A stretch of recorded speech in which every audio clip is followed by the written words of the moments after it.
What's up, everybody? Welcome to another episode of Rugby Sense with GiftTime and Flynn, where we take 5 minutes to talk about USA Rugby news and entertainment that's happened, I guess, within the last few weeks or so, or whatever. Today, we got a special guest. I know you guys have had a chance to see some of the baddest ass highlights coming out of the rugby world. My boy Tosan from Viral Rugby. So this should be the highest flying 5 minutes in rugby commentary. Is that what we're doing today? That is definitely right. Look, we're bringing it down. We're bringing it down today. Bringing all the commentary. Just let them know. Look, it's that shit talking time. Well, that's what we need. That's what we need. You know, man, it's gonna be a blast. That's what I'm about, man. Well, look, man. First off, let's start off. Tell us a little bit about yourself. All right. Well, I guess me, I'm the kid that couldn't sit still, like most rugby players. So I'm one of those. I saw a gap and just like a good forward, ran into it. And that's how Viral Rugby came about, which is really a media movement to spread the game in as an inclusive way as that we say that it is, if that makes sense. Rugby is inclusive sports for everybody. We love everybody. That's what we say. So let's showcase everybody. Amen. Playing it and show that it really is for everybody, so everybody can see themselves in the game. That's really what Viral Rugby is about. Like I said, the only cure for Viral Rugby is more rugby. I never think we can have too much rugby in our lives. I'm about that. Unacceptable. Unacceptable. Yeah, you know, it's like it's by default an invalid statement when you say it. You know, for the Logic fans out there. Error out. It's just error out. And once people go into that, phallus statements all the way around. Automatic fouls. Automatic. Well, look, man, dude. Let's kick off right off the bat. First topic of the day: the Varsity Cup coming up in 2 weeks. In 3 weeks. In 2 weeks. It's coming up in 2 weeks, April 9th. It's one of the biggest rugby tournaments, I guess, for collegiate 15s that we have here in the States, man. Let's throw 5 minutes up on the board. Tosan, man, what's your thoughts? Take it away. I think it's a great thing. It's one of the most important things that we have to do for our sport to grow is to actually find where we fit in the American sports culture. And college sports in the United States is bigger than any other country on earth. Rugby-wise, might make an argument for South Africa, might be for the UK, but those are more traditional things that people do as activities that represent the school, etc. Where here it's an enormous market. We're talking, billions of dollars. So it's a driving force in our sports consciousness. And I think that what's going on with the Varsity Cup is quite good. It's taking the best of the best and having to compete against one another, putting it in a sort of, it's marketed in the way American sports are marketed, and it takes some of those inroads so people can see analogously how it works. I think that it's one of the things that has the potential to be the most successful rugby, I guess, ventures or initiatives in the country. To be quite honest, the number of people that are playing, the level at which they play, the players that it produces, and then also the value that it generates in those areas locally. That would be the real measure, which I can't say that I know or don't know. I have experience with one of the teams, Navy. I played against them multiple times. They've always been a great side. One of my old teammates and one of my coaches actually coaches over there. Word. And I understand the need for the needle to get pushed.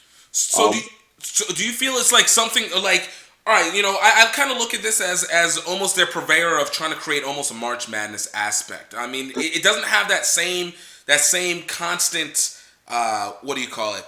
That same branding feel to it, but it feels like they're trying to set it up more and more, and with these bigger teams, even though a lot of them play with D1A and whatnot, I mean, do you think that its setup is something that's required, even considering what we have with things like the USA Rugby D1A and what we do with CRCs are, I guess, sevens and Mhm. ACR, or even the ACRCs in the fall.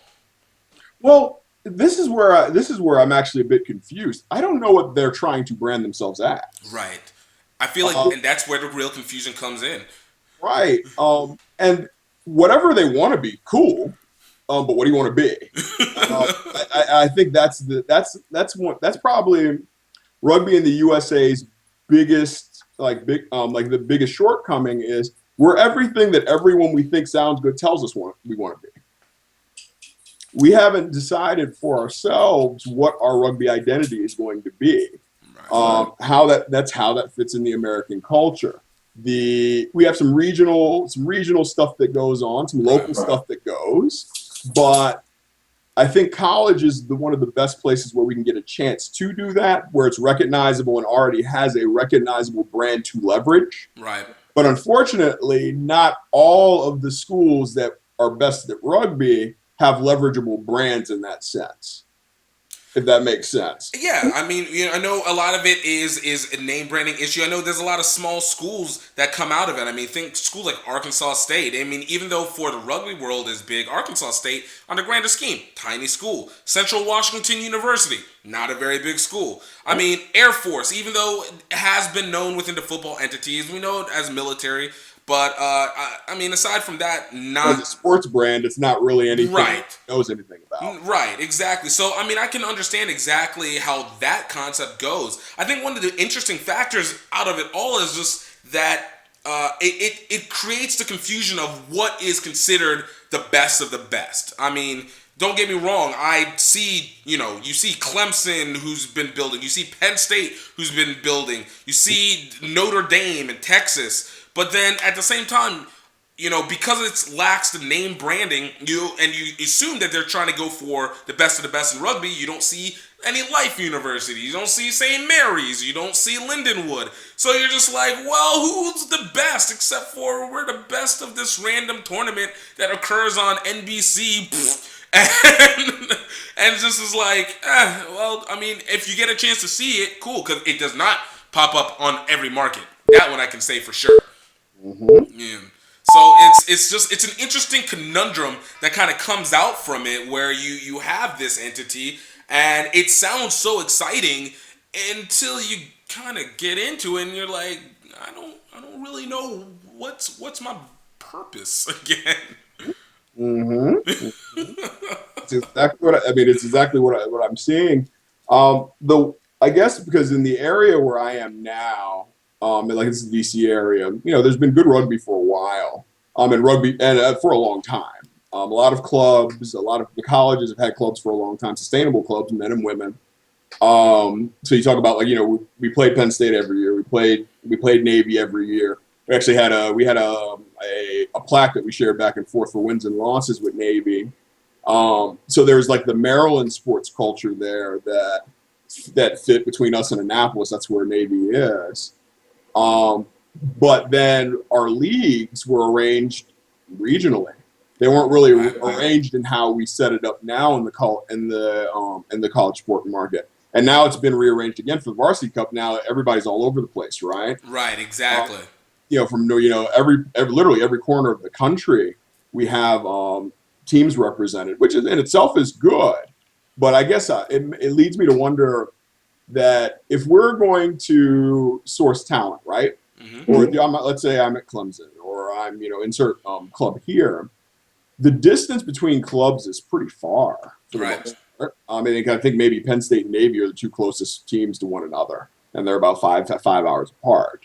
How does the fan sprawl around those schools connect? And I think that therein lies the problem of being able to expand it, because it feels like it wants to be a bowl game almost, but you're right. You don't know how do you fans essentially locate where they go when it comes to hosting, where they can participate. How do they travel? Right. I mean, who's going to go 10 hours to a home game? Right. They don't do as many. Usually, what happens is you rely on the alumni in that city. that's the model that most of the bigger market schools leverage. So like a Penn State travels and goes to play, insert Big Ten school far away here, Indiana. There's a bunch of Penn State alums in Indiana. They go, they show out, and they do what they do along with friends and family. But I don't see that playing out yet for like, let's say, a Penn State goes and plays Arizona State. So there are Penn State alums there, but are those alums engaged in any sense of rugby culture or have any consciousness of it? Don't know. Has it been marketed to them? I don't know. We have to stop trying to sell rugby to other rugby players. Time to sell it to the people where the actual money has to be coming from. Right. That's what we're running into. After a certain time, we've hit that saturation where, okay, we're the people that participate in the sport. We pay to play it. We consume it. But unless we keep growing players, we're only going to grow as quickly as players come into the system. Right. And that's not going to be fast enough for us to achieve what will give them the brand recognition that they would want beyond the niche that we're in. True story. Well, dude, we're out of those 5 minutes. We kind of went way over, which is okay, because you know what? That's what it's about. Look, you can do whatever we want. We can do whatever we want. Recognize the power. Grown folks. Grown folk discussion here. Exactly. Man. All right, so, dude, let's move on to the next topic. Big one that happened today, even though this will post Wednesday, but the big topic that happened today. USA women's rugby. We're gonna talk about Atlanta Sevens, but then we went to found out that Jules McCoy, head coach for USA Women's Sevens, got sacked, replaced within about 7 hours with Richie Walker, which honestly scares me a little bit how quickly they replaced it, considering how long it took to replace everybody else whenever it came to 15s and 7s and everything like that. So, dude, I'm going to throw 5 minutes up on the clock. Tosan, man. Dude, hit it up. What's some of your thoughts on this? I think that to understand how, I should say poorly, this first, let me go off to say that, the USA rugby community deserve better than that. Coach Jules deserved better than that. Coach Johnson Pudge, he also coaches in our area, the Atlantis coach, Schuylkill River. He deserved far better than that. And the players deserve far better than that but not just at that point, at that juncture, but from the beginning. I think that we keep getting this undercurrent idea that there is dissension or like a revolt among the players. I keep reading that, and I'm not sure that's quite fair to say. We haven't heard anything from them. Right. I'm not aware of any communication structures we have outside of our own individual relationships with people that are on site there in San Diego. We don't really know what the setup is, but I will say this. That anytime a replacement comes that quickly, there's been substantial planning. I'm a management consultant in my professional life. I've been dealing at the C-level for a long time. I've seen reorgs. I've seen all kinds of changes at the highest level of industry. But things that happen that quickly, you don't turn the Titanic that quickly. You just don't. Not without knowing what was going to go on first. So was it to solve a quote-unquote problem? I don't know. What mitigation or mediation was put into play by USA Rugby to maybe try and fix it? I don't know. And these are things that, as the rugby press in the U.S., gets more full-time, we're going to be able to investigate to some degree with real time. That's the one other thing that's missing from our culture is we don't know what to talk about. Right. If something like this happens, there's going to be rumors, there's going to be buzz, there's going to be talking, there's going to be conjecture, all kind of stuff that we're not having because it's silent. And now people then make their discussions on the Facebook groups and etc. And it's a difficult thing because now you're wondering, so what's the real story? What's the truth? There's he said, there's she said, and there's the truth. But all I know right now is that we have a limited number of matches, a limited number of tournaments before the Rio. Olympics, yeah. We've already qualified.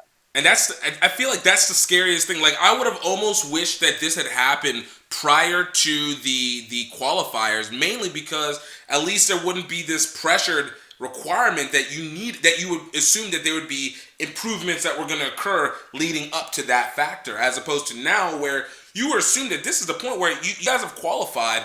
Now we want to be able to work to improve all our nuances. And it was already odd that when Rick Suget left right after that 2015 season, which was offsetting, and bringing in Jules McCoy was awesome. Where I think there's, like you said, there's no doubt in anyone's mind that she was and is a qualified coach. Haven't done it before. I think she would have been a great step. So, like you said, the oddness of this is disturbing, and that's why I said at the beginning it was very weird to me how quickly they were able to bring this guy in. I know in a quote, Alex Maglaby said, we want to bring in somebody who will not create more dissension after this. There's rumors, add that with rumors that Jules McCoy left after the USA Falcons lost in the semifinals at Las Vegas Invitationals. Like, you add this and it's like, what has been building up to this point?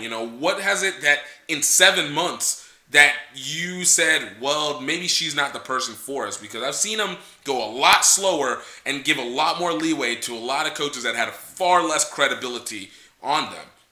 It seems like a very odd setup to me. And then, like you said, player dissension inside the ranks is even worse. Well, and that's what I'm worried. That's when I worry about scapegoating, right? So at what point, like, there's he said, she said, and the truth, but then there's who we can pin it on. Right. So player dissension, they were talking about player dissension with Suggett. Mm-hmm. This wasn't new then. And at that point, that's when I first came to find out who Richie Walker was. I have somebody that I coach that's in camp there, and Richie had worked with them for, as an assistant for the beginning. So I guess the familiarity that he has is something that they could have leveraged. But I was kind of surprised that they didn't leverage it. They didn't leverage it after Suggett left. Right. I'm not sure what there's some. I didn't see a position announcement or anything for the sevens women's coach position. So I was unaware of how that actually worked out. So was this something that went from the top to the top? We don't know until we get what the story would be. It seems like if I were to this is a little bit of game theory and strategy here, to imagine, okay, I'm envisioning what the problem could be. So if there's player dissension, what would cause the dissension? Could it be that they were unhappy with how that selection process went? Did they feel heard? Did they feel validated? What were the deal there? It might have nothing to do with how the coaches as people, but the fact that they were cut out, they feel slighted, and it's something they may not get over. Right. Now this is also a young side. I mean, their average age, 25. But that's but with that being added, a lot of these dissensions that we talked about were not with young players. These were veteran players that were occurring here. So it leads one to question how long the process has been, because the young players at this point are just gonna, let's be honest, are just damned happy to be part of the national squad. Well, sure. I think there's going to be that, but also I think we don't have a lot of people that are that new to camp there. That's the other part. So I think once the sort of the stardust is worn off, now it's a day-to-day grind that you've stopped your life for. Right. Some people, I know there are people there that put off applying to medical school, all kind of stuff, because this is the thing that they want to follow. And that's one thing I'm hearing some of the chatter saying, okay, they're entitled, they're this, they're that. And I'm like, whoa. When you're a professional, you have a right to expect things. Yeah, exactly. And that's one thing about professionalism that people have to realize. This isn't club rugby anymore. This isn't you're going to sacrifice and expect nothing. People have signed contracts. Mm-hmm. So that's the definition of documented expectation. And you should be able to expect a certain level of professionalism. Now, I'm not saying that the coaches were unprofessional, but I think that you should be able to expect your governing body to be organized, to communicate things transparently and manage situations transparently in a way that you can plan your life. Right. And make decisions around things like that. But we'll see as USA Rugby matures. Hopefully, this improves. It's a business processing, simple business process, end to end. Tran- Can we make these things happen in the way they need to? Transition often is one of the most painful processes that go along with it because I mean it's tough, especially whenever it's not something that you're used to. And within the entity of women's sports, as we've watched it grow in the last 2-3 years, let's be honest, we're still very new to actually giving it the full serious effect that it really has long deserved up to this point. And so yeah, I guess you have to. I guess my concern with them is there still that mitigating mindset with the other administrators that, hey, this is still women's. This is why they're not as marketable, or what that Rugby Today post said, and or whatever. Are you giving it the attention that it's supposed to be and the seriousness? Because for it to do that, you have to really consider every action that you are doing. You have to consider that these moves will have a resonating effect over the course of the next 2-3 years. Well, and that's the thing and I hear that, and folks are full of shit. and I'll tell you why. It's intellectual laziness. Mm-hmm. That's really what it is. The things that get sold in markets around the world for the stupidest things. You mean to tell me if you got the smartest people you can hire in a room, you couldn't figure out how to market an exciting, well-developed sport like rugby just because women are playing it? Right. Bullshit. Right. That's something that you're really not trying. You're not trying that hard. And the reason I say that, now there's data to back it. Look at what France is doing. So France won the Six Nations. Mm-hmm. Right? They won the Women's Six Nations. They're packing stadiums. They're on TV. They're getting viewership. That viewership is ahead of many of the other things that would be on TV, just like the women's soccer was here. And it's showing. Their U20. I watched the video of their U20 against England. I guess their curtain raiser fixture. Mm-hmm. There's a genuine excitement around these women representing their countries. And it's not unlike some things that I saw watching, Nigerian women play. We got behind them very hard. We bought their jerseys and wore them. They got the same drums in the stands that we would have gotten. Mm-hmm.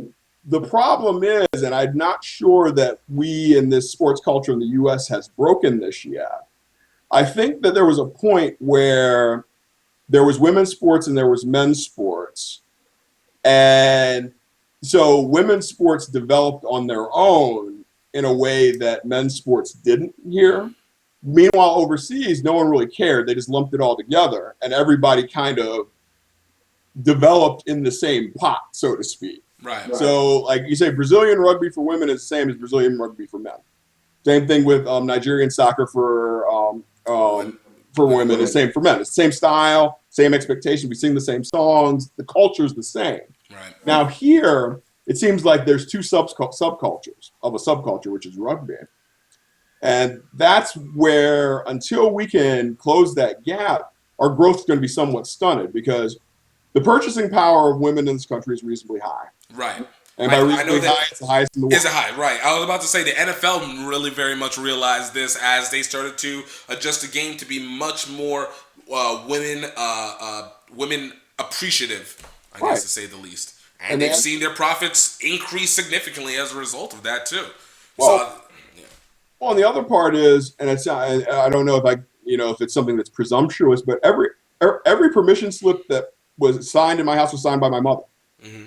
So if more women are playing, more women are involved, they're engaged and valued in this market, then it only stands to reason that more people are going to get opportunities to play. Right. And buy tickets, and more people to sell things to, and more people to talk about, and all the things that will make this a market that the U.S. that we can see and people will care about to throw $100 million at to go do something with. But if we keep treating it like this boys club, then that's frat culture in my mind. Right. No one's going to invest in frat culture. Right. That's something you pay dues to be a part of, and you're socializing, you do your own thing. Nobody's investing in that. Nobody invests in that. And dude, with that, we again cleared over our 5 minutes. It's all good. And let's move into our third subtopic of the day: Clemson rugby and their field issue. And I think the two line up very concurrently, despite the fact Clemson rugby. They recently penned out a letter from their alumni discussing the fact that they lost their field to development. The football team's new facilities, a Clemson rugby football team came in second in the country. New facilities were moved into what was the former rugby field, and Clemson has been unable to provide another field for them in total. There's still an intramural field, but they can't use that. And the soccer fields and everything, there's essentially very little to no space. One of the ventures that have come as a result of that is that Clemson now is in a bit of a turmoil. This is a Clemson team that we just talked about that is in Varsity Cup, that has moved up within the D1A rankings and was very proficient in the formerly but now defunct Atlantic Coastal Rugby League. So, let's throw 5 minutes. Yeah, relatively. Ish. On 5-minute-ish. 5 minutes up on the board for this, dude. What do you feel is going to be needed to rectify and prevent these situations from happening with other teams? Obviously universities are always going to expand, especially if they do well athletically. They're going to want to find more and more space. What do you think is the result? What do you think is the solution, or maybe better yet, what's the real question? What's the real problem? They need to make some damn money. I mean, that development is based on the credit rating of the property. So the reason they do development is to maintain a certain level of what they feel makes revenue for the university. Right. The fact that there were 7 in the country, that's a wonderful accomplishment. I got to watch them play against Maryland at the Soccerplex up here last year. Great side, well traveled, great tradition, well coached, talented players. Players from the DC area actually go down there and play for them out of high school. Mm-hmm. But no one gives a damn. Right. That's the one thing that we have to learn as rugby players in club phase. No one cares about what we do socially. And as long as this is amateur, it's social. It is. Right. It's something we do in our spare time. It's a hobby. It's something we might work hard on, become good at. But in the end, they don't care if you play on campus or off campus. What connection do you actually have to the campus in terms of generating revenue? Right. You bring in a couple applications, cool. 10 guys apply every year.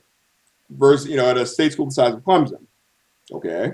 There's probably, men and women that have attracted more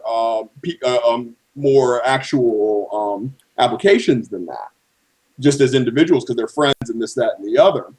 Now, I don't say that to be harsh, but it's one of those. But yeah, exactly. That's one of the things that, as long as you are a club sport, you are nothing more than an activity and a liability that has to be managed. Right. They'll give you some stuff as long as they have it to give to you. And then once it's time to do some rearranging, you're the first out the door. Right. And usually they may even prioritize it by what risk they see you as being. They have no interest in how well you do. They'll put trophies in their trophy case, and they'll put you in some brochures and this, that, and the other. But they really don't care. So, in your opinion, then, what I mean, obviously, making money is a very simplistic concept. But what do you think it is that takes it? Do you think it's more viewership outside in a TV method or a streaming method? Do you think it's them merely selling more merchandise, or what do you feel is the actual intrinsic requirement to be able to do that? Well, I think that you have to have multiple sources of income. I think if you look at any sport, they have merchandising, they have the television deal work, they have down to concessions, they have selling of seats, they have fundraisers on the other side. So you have multiple sources of income that are trying to keep these things afloat. It can't just be dues and alumni. It's just not, because really we just pay dues to run operating expenses, so there's no margin on that. Right. You're not paying your own insurance; the school's covering that. So, in essence, you can say you've raised these things. You even started some scholarships or whatever. That's still operating costs. That doesn't bring anything to the university monetarily. At some point, you have to show that it's a business opportunity for them that is sustainable. I bet you, I'm wondering like how many people realize how much it costs to maintain a field at professional condition. Right. How much are you willing to develop business wise to make sure that you're able to provide that? It's not just paint and lining, a little box at a park somewhere.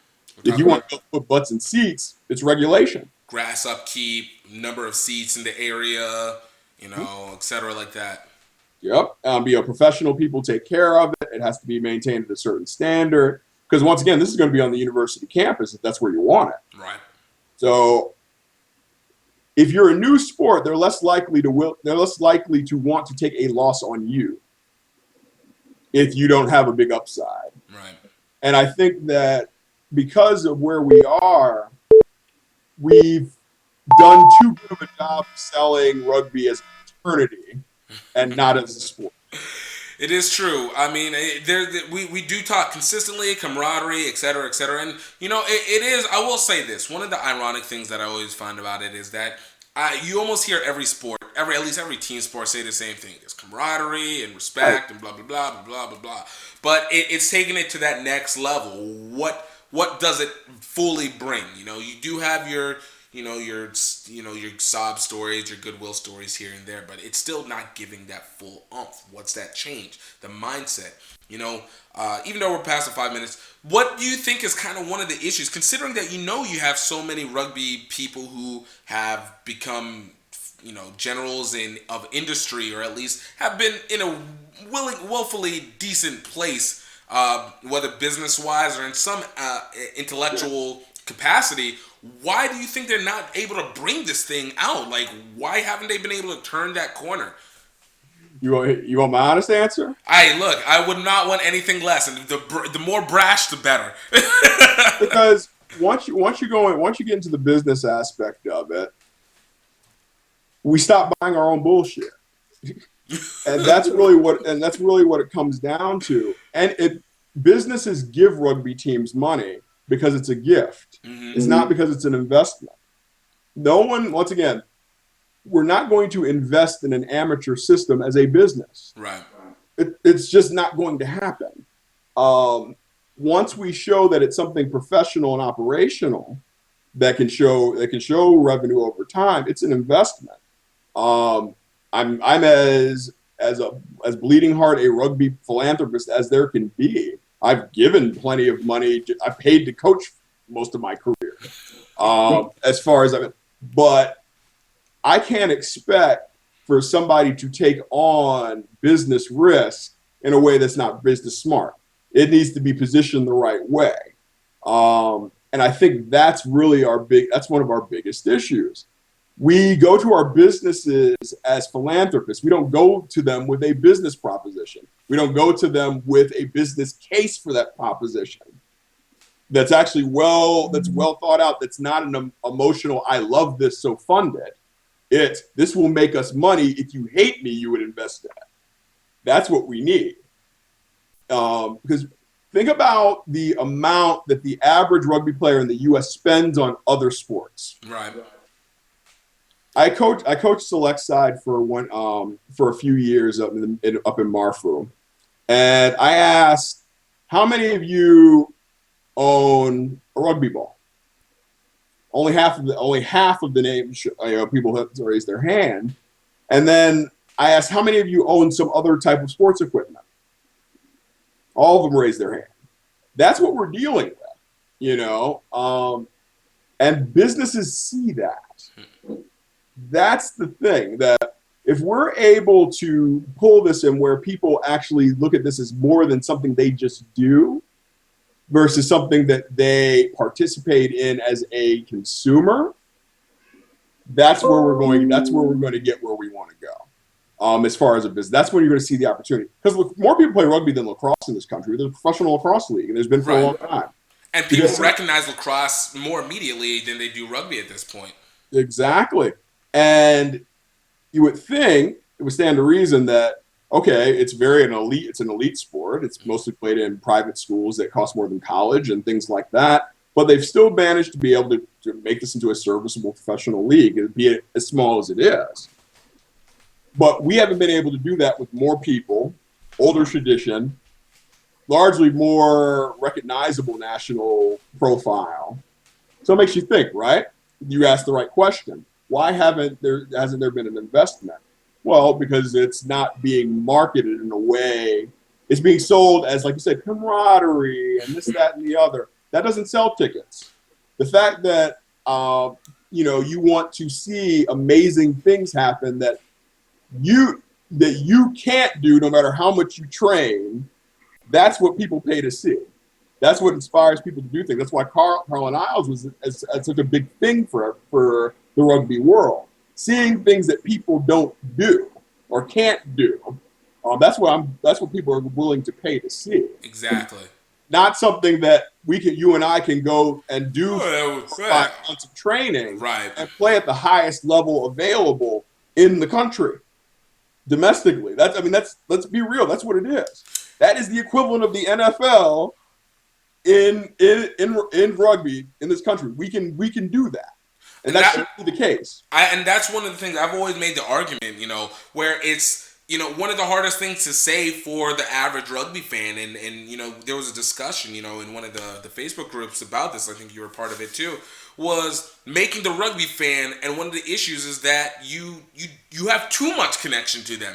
They are that guy that you were like, oh yeah, I played with them, but I had life, and they were able to move on to XYZ. They were able to play, and in the end, in your head, that's a peer, and nobody. I don't care who you are. You can admire peers. You can be inspired by peers, but you do not look up to your peers.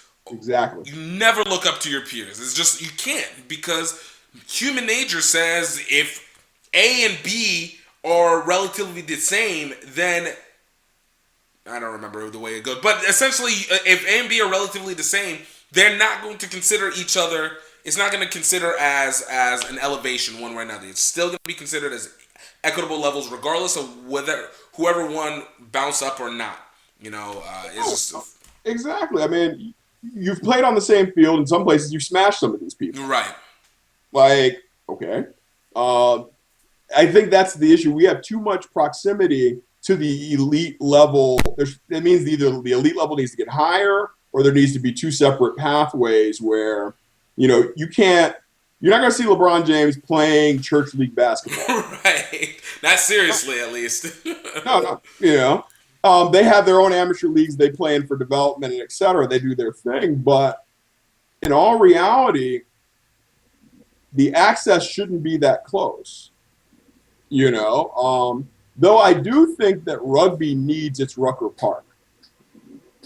It needs its place where there's some manner of legend and discussion, where there's a local culture of how people play, and people go to see it, and then the elite people buy in to go watching it and see it. That's something that would be important. That could actually be something that's sevens oriented, really. It's kind of sevens. I view sevens as kind of like the street style of rugby. Right. And that's what Rucker Park basketball really is up in New York. You hear about it, and all the they have the legends of those places that some even played in the NBA, and then they washed out for whatever reason. But it's still, the talent is as good as any that you'll see, in the world in terms of basketball. We need that here, in a rugby sense, the place where the best people that play sevens can go and they go play. Well, and it'll be interesting to see how that is able to develop. I mean, because in the end, you still have to create. Hopefully, whether it comes in the form of this pro league or whether it comes with greater support by these college entities. I can't even say the club ones anymore, because honestly, if pro rugby gets created more, club rugby, in my opinion, slowly becomes more and more obsolete and falls into greater range of that that basketball, that amateur basketball league that you kind of just like it's there. That it's there. Mm-hmm. All right, man. Well, dude, let's hit final thoughts for today. Dude, final thoughts on anything doesn't matter. No topic is held back. You sure you want to give me that? look, go, look, let it off your chest. So, we were joking about it earlier, but I'm gonna show you guys a picture of my daughter. And the reason I'm showing this picture, for a couple reasons, it's gonna sort of bolster my point. Yeah, there she goes. This is No. on the turf rugby ball. But I really honestly believe that if this sport is going to be, if we're going to hold the sport accountable for being as inclusive as we say it is, we need to do a better job of holding the entities that do invest and sponsor and govern our bodies, our sport, to be accountable for that inclusion. We have to, and I've coached men and women's sports for years, men and women's rugby specifically for 15, a pretty high level. And it's on the basis that there should be the same level of opportunity, because this is a meritocracy, I imagine. That's what sports is supposed to be. They should be same level of opportunity there. I'm working on a piece, an analysis piece, kind of an ESPN stat piece, style piece, on some of the men's finishers. So comparing, Carlin to Perry, and then comparing them to, say, Sinatwa, or comparing them to Collins and Jarrah, maybe the most prolific finisher of all time in rugby that's pending.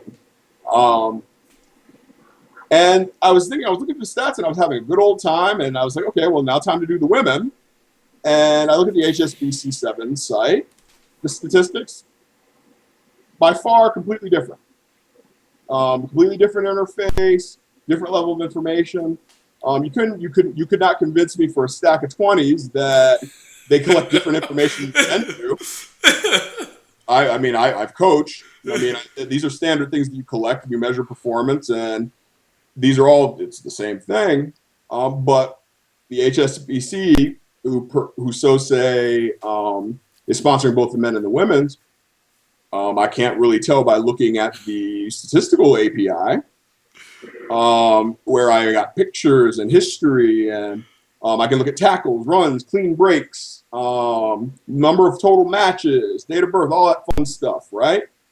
And I go over there, all I can see is maybe the top 15, 20 people by tries and points for this year and the previous year. It's problematic for a variety of reasons, because now, like I said, rugby media, we write about things. American sports media is stats driven. That's why we have fantasy sports. Right. For something to break into sports culture, we need to know how good that person is. How many this, how much that, where are the measurables, right? How do I compare? Yeah, how many times have people fought to the death about LeBron versus Jordan, or LeBron versus Larry Bird, calling stats versus Oscar Robinson? How many even good old Al Bundy, 4 touchdowns in one game? We are a measurable sports culture. If we can't get that and the footage right, we're killing our growth. And once again, we ask why, where are the business people? They see this. They see this. And that's where we need to be holding people accountable for making sure that our market stays the size it needs to. Not pushing people off to the side because you don't want to pay a company to develop the full thing. You control that. You pick your sponsor. You say, if you sponsor us, we want for your sponsorship should come with this. That's what you do in the process. They ask you what you need, and you write it down, and you give it to them, and they fund it. Exactly. It makes them understand exactly what's going on. I mean, it's crazy. I know it's extraordinarily difficult. Totally. Clearly a complicated issue that it is, yet it somehow does not seem to be getting done. You're right. Right, and I think I don't know if people are scared to ask or what the deal is, but I can't imagine that somebody wants their logo in less places. We don't want to be seen. We don't want to be seen more. We don't want to get more stuff. That's poppycock right there. And then the other thing was, and it's really notoriously hard to get in contact with anybody not USA Rugby, World Rugby. But the other thing is they missed out on a sponsorship opportunity just doing their own highlights videos. Yeah. Why not go to somebody and say, hey, we're going to do sponsorship. We're going to do highlights videos for every country on the circuit. It's going to be marketed to their country. Mm-hmm. All their tries, all their hits, all their whatever.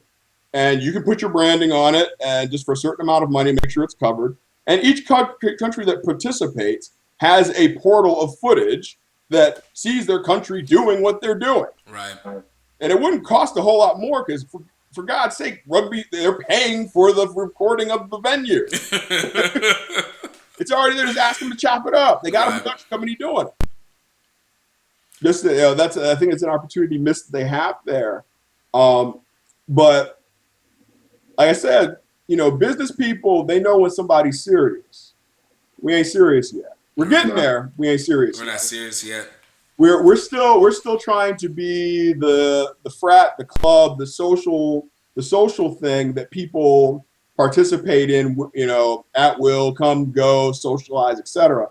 We're not part of the business fabric yet, where people go and they host a meeting at your game, that type of thing. They're not. It's not a social event for somebody who knows nothing about rugby. Right. Not yet. And that's what we've got to work on. We have to work on. We work very hard on creating players, but we assume that players turn into fans. Well, I mean, how many people played youth soccer growing up and don't go to soccer games? Right. It may not. I don't think it translated the same percentage. I think it's more about the experience they have with it in their formative years in some way, that they have an experience where they bond with a brand that's tied to that sport. Nostalgia. Whether it's city, whether it's their, it's the location, it's family, whatever it would be. Your pride in your university, which is one of the biggest things that have been leveraged. That's why the Varsity Cup is what it could be. Right. But that's where we are. We're stuck in the middle. We're holding ourselves hostage to our amateurs, who really should be given their own place to do what they do socially, while there's a separate focus on people that are going to be on a professional track. No, that makes sense, dude. I love it, and that's I don't. There's nothing to really add to that because you're right. It has to be a tightening and a tightening essentially of what it is that we do as a sport and making sure that it's not even getting complicated. It's just getting the basic measurables out of the way. Just actually following basic sports concepts before we even do anything that's even innovative, if we even have to. So no, you're absolutely right. Dude, I honestly have nothing else to add to that. Anything I can say would just be tiny by comparison. So, dude, Tosan, I want to once again say thank you so much for making it on. Hey, no problem. Anytime, man. Dude, absolutely. We're definitely going to have you back on here. Dude, everybody check out his page if you haven't already. Some of the best highlights, even more to come out. Viral Rugby on YouTube. Viral Rugby on Facebook. Viral Rugby. .com. And viralrugby.com. Look, this is GiftTime with Tosan. This is Rugby Sense, no nonsense, and we're out. Oh, one thing. Oh no! One thing. Look out for Viral Rugby Civil War. Look out for Viral Rugby Civil War. Hashtag is coming. You guys are gonna love it. It's gonna be a video series like that we haven't done before, and it might rip the planet apart. But I'm a rabble rouser. It's about to go down. All right, you guys, have a good one. Cheers.